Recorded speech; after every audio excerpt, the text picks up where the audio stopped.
பகவானே சரணம். குரு பகவான் தனக்காரகனை பார்க்குறாருன்னா 7ஆம் பார்வை, 5ஆம் 9ஆம் பார்வை.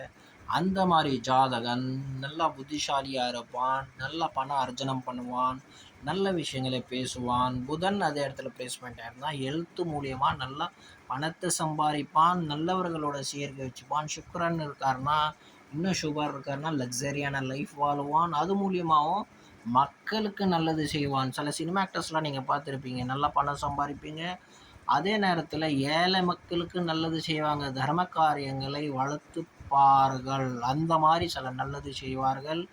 துன்பங்களை பார்த்தா அவங்க கண்ணீர் விடுவார்கள், அழுவார்கள். சிவாஜி கணேசன் எப்படி தேம்பி தேம்பி விக்கி விக்கி அழுறாரோ அந்த மாதிரி இந்த மாதிரி மனிதர்கள் அழுவார்கள் அண்ட் நல்லதும் செய்வார்கள். இவங்ககிட்ட இந்த மாதிரி நல்ல ப்ளீசண்ட்டான நல்ல ஒரு மைண்ட் இருக்கும் அண்ட் நல்ல விஷயத்துங்களை எப்போவுமே தத்பரமாக இருப்பார்கள்.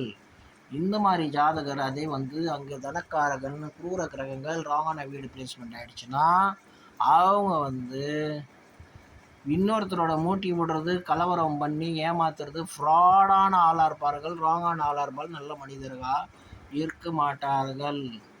அதர்மத்தையே கடைப்பிடிப்பார்கள். தர்மத்தை கடைப்பிடிக்கிறதுக்கு தத்பரமாக இருக்க மாட்டார். மனிதனோட பிறவி கிடைச்சால் தர்ம சிந்தனை உள்ளவனாக இருந்து தர்மத்துக்கே பாடுபடணும். அதுதான் மனிதனோட டியூட்டி. நம்ம வாழ்கிறது மரணலோகம். மரணலோகன்றது இங்கே எல்லாருமே எக்ஸாமினேஷனுக்காக வந்திருக்கோம்.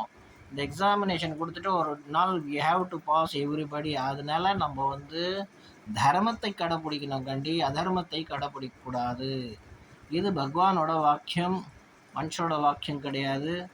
அது மாதிரி இந்த நல்ல குணம் உள்ள கிரகங்கள் அங்கே இருந்ததுன்னா, குரு பகவான் பார்த்தாருன்னா கோடி புண்ணியம் சேரும். அந்த புண்ணியம் மூலியமாக மல்டிபிள் பண்ணிகிட்டே போயிடுவான் நல்லா ஜாதகன். இது உண்மையான விஷயம். பகவானே சரணம்.